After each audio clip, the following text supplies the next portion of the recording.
What's up guys, for this video guys, meron akong ituturo sa inyo at isi-share sa inyo na trabaho ko ngayon online. So, ituturo ko pa sa inyo step by step kung saan mag-apply at kung ano ang trabaho ko ngayon online. So, but before that, don't forget to like and subscribe to my channel para update tayo sa bagong update. So, first din tayo sa laptop guys. So, ito yung trabaho ko ngayon online. So, dito ako nag-apply sa tinawag na Upwork. So, sa Upwork, mag-search tayo ng virtual assistant. So, dito dito magtiyaga lang tayo mag-apply dito sa Upwork kasi mayroon silang yung ipapakita ko sa inyo yung kung paano mag-apply dito sa Upwork, kung ano ang tinatawag nila kasi mayroon tayong tinatawag na connects. So ipapakita ko sa inyo yung connects na kung paano mag-apply. So unang-una, ito yung mga virtual assistant na pwede nating applyan, at kung mayroon din namang kung mag-apply ka dito, dapat payment verified yung applyan natin. So ito na guys. So, mag-antay lang tayo ng konti guys kasi medyo lag yung connection. So, ito guys, ito yung virtual assistant na trabaho. So, mayroon experience level, so entry level, intermediate level, at expert level. So, kung i-check nyo yung box, kung gusto nyo intermediate level, marami yung trabaho yan, mga 3,000 plus yung trabaho. Entry level is 1,000 plus, so expert is 724 plus ng trabaho. So, hourly, so number of hours, pakita siya, number of hours, proposal, client info, and client history. So, ito. So, sa pag-apply dito sa virtual assistant, dapat fully verified, dapat 5 star. Mayroong 5 star na nakatatak. Kung walang 5 star, huwag mong applyan yan. Baka mas-scam ka at hindi ka bayaran. Sayang pagod at sayang yung trabaho mo, sayang yung pagod mo. Tapos hindi ka babayaran. So, dapat yung payment nila is payment verified 5 star yung nakalagay. Meron din namang 4 star. So, okay din yan. So, ito yung tinatawag nating kung ito yung gamitin sa pag-apply. Ito ang connects. So, dito sa gilid. So, every month, meron silang free 30 connects. Meron silang free 30 connects. At wag mong sayangin sa pag-apply ang connects. Ito sa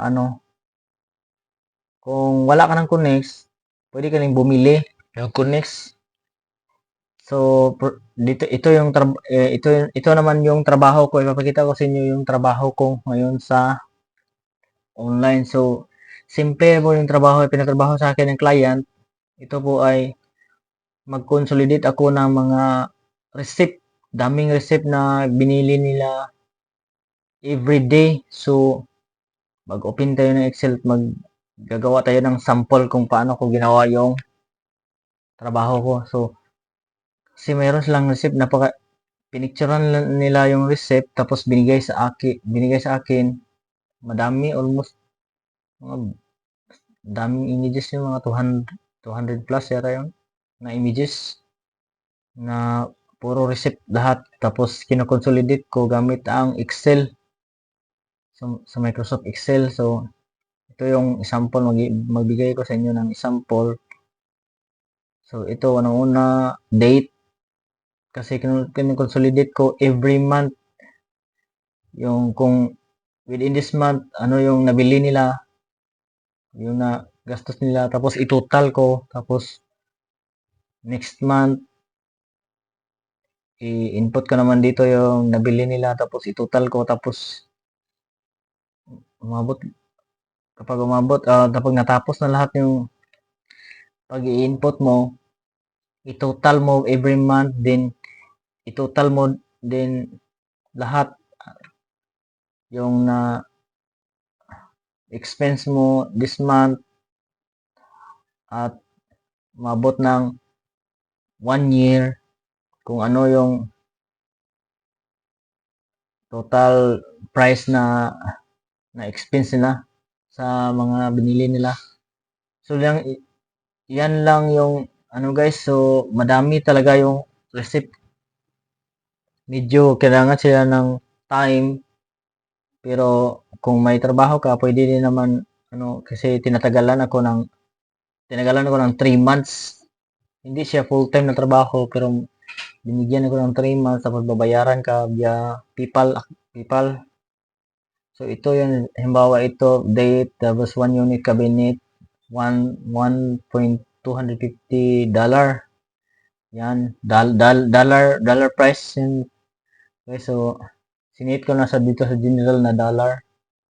Meron dollar din. So, cabinet, tapos, madami yung ito, pan, yung lutuan sa kusina, 150 yan, yung mga price.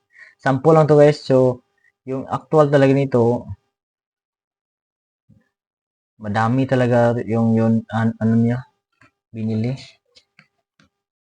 Ni isa-isa ko yung resibo, tapos, inaano ko sa kanila. Tapos may contact tayo, dapat may contact tayo sa client natin kung ito okay ba ito ngayon, tapos may total, tapos isisend ninyo via email. So, yan lang yung ano ko guys, sa inyo tips guys,